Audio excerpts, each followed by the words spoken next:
La transfusion sanguine, on a l'impression que c'est un geste simple, presque banal aujourd'hui, non? Et pourtant, c'est une des plus grandes avancées de la médecine moderne.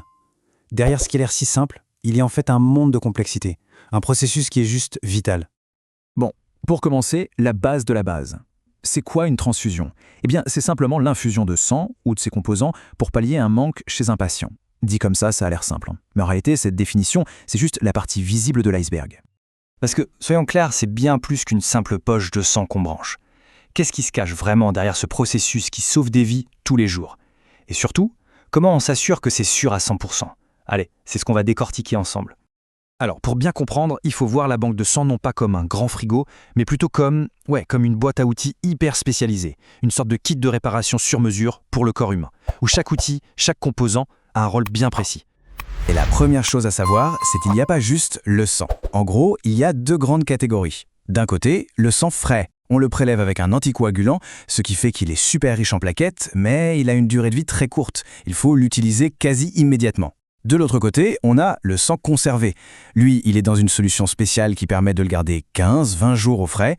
Le truc, c'est que pendant ce temps, il perd un peu de ses super pouvoirs, notamment certains facteurs de coagulation et des plaquettes. C'est toujours un équilibre à trouver entre la conservation et l'efficacité.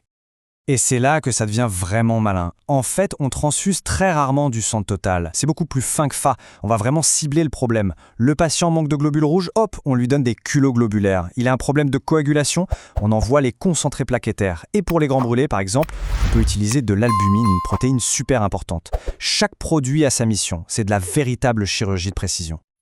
Ok, on a les outils. Mais alors, dans quel cas on s'en sert? Concrètement, quand est-ce qu'on a besoin d'une transfusion? Eh bien, les situations sont hyper variées. Ça va de l'urgence absolue au bloc opératoire jusqu'au traitement de maladies chroniques. En chirurgie, c'est souvent une question de minutes, voire de secondes. Une grosse hémorragie, un choc, la transfusion peut faire toute la différence. On s'en sert aussi pour préparer de patients un peu fragiles avant une grosse opération, ou bien sûr pour compenser les pertes de sang pendant et aider à la récupération après. C'est un allié indispensable au bloc.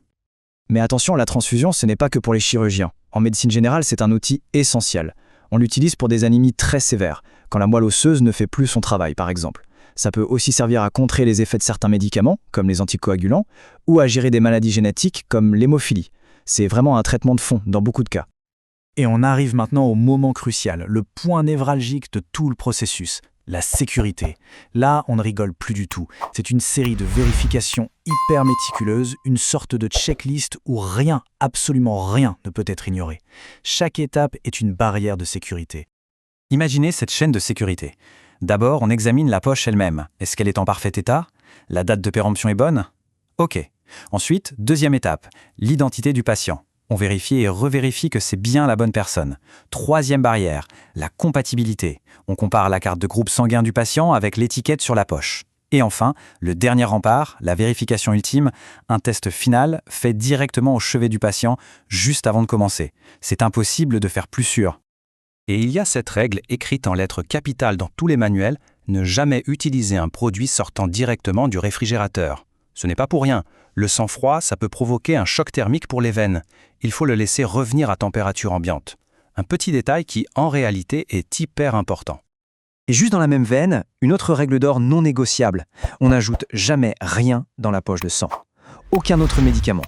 La poche, c'est un univers clos, stérile. Y injecter autre chose, c'est ouvrir la porte à des contaminations, à des réactions chimiques qu'on ne peut pas prévoir.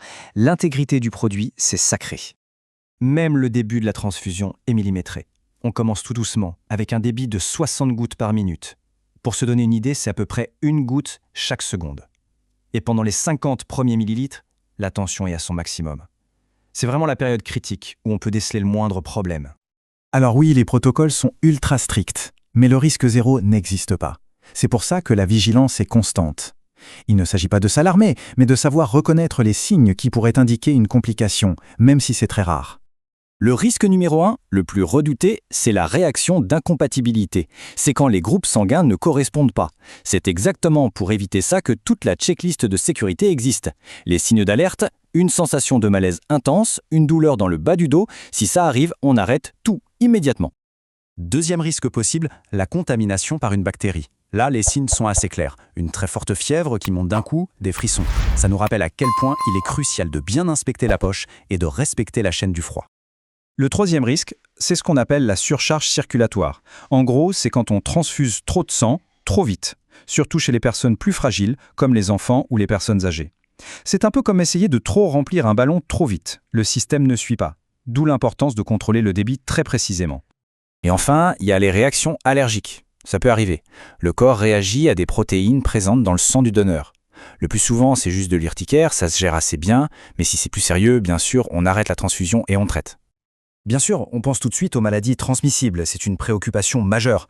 Mais aujourd'hui, le système de prévention est incroyablement robuste. Il repose sur deux choses. D'abord, une sélection hyper rigoureuse des donneurs. Tout le monde ne peut pas donner son sang. Et ensuite, des tests de dépistage ultra poussés sont faits sur chaque, et je dis bien chaque, don de sang.